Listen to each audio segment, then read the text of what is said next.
was commuting with Birdie, except for I only have 15 more minutes on my commute, but I finally realized what I was going to say today on my commute. So I have ADHD really bad. Obviously, unmedicated. I have gotten this far in life.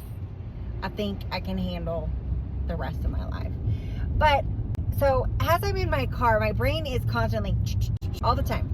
Never turns off, never, unless I actively am like, just be. So I've decided to make a playlist of songs that allow me to just get into that tune. Frank Sinatra was just on. He's one of my favorites. That lowers my energy or grounds it. Where I can just be like, just, because then I'll start thinking that I'm like, no, just be. I think about what I need to do next. So I reach for my phone to text and I'm like, just be. And it's a constant to just breathe, to just be completely immersed in the moment without having to think of what comes next. And then that got me to thinking. I remember when my oldest son we were living in California. He, at night, I remember one night, it was like he was telling me it won't turn off his brain. I'm like, okay, you just have to count sheep. You just have to go to sleep. I tell all my kids this, okay? I just realized that to me, it didn't sound odd that he was like, it won't turn off. Because first of all, if you want to turn off your ADHD brain, if you want to fall in bed at night and go to sleep, get up at 4 a.m. and don't go to bed until midnight. Works like a charm. The earlier you get up, the earlier you're going to crash, and you're going to have to crash.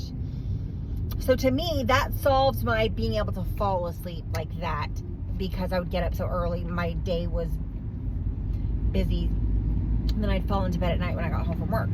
So that is the best way to turn off an ADHD brain, or a playlist that just allows you to be, that is engaging enough, because some of those binaural beats that are like for focus and for zoning in, those can help, but if they're not engaging enough, or the work is not engaging enough, then we wander.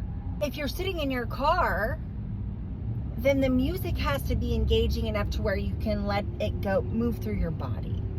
We can get out of our heads by getting into our body, and the easiest way to get into the body is through feeling something. Music helps ground me. I think that was it. No, the other point with ADHD. So I did a product training this last week, a lunch and learn with a furniture company that we represent, and there were certain chairs that are made for students in the K-12 space that are good for stimming or ADHD. One of the seats is a chair, and then on the edge of the chair is like a rubber matting, but it's texturized. So similar to like a fidget spinner, but it's on the sides of the seat. And then it also is mobile, moving forward and back, but the kid cannot tip backwards the way the feet are done. But I thought, that is so smart. And I feel like now that I realize that what I have is ADHD, it's not just me. However, that does make me right. It's part of me. That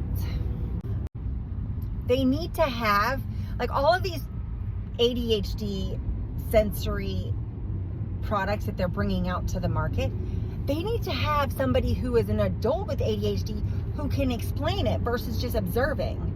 Because I feel like as an adult, there are certain things that I hear now in products coming out, and I'm like, that is brilliant. I don't know if they took the observation of watching children with neurodivergence. That's how they come up with, I bet, this. Because another type of chair was like a hugger chair.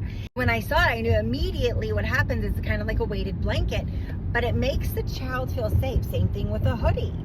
It gives you your own space without feeling like you're constantly being watched, or that you can just be in your own zone without having so much stimulation around you.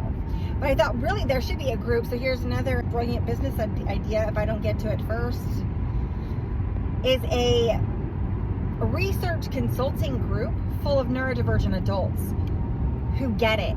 And if you're medicated, I'm not sure you get it, because you constantly are not having to work on your own, right?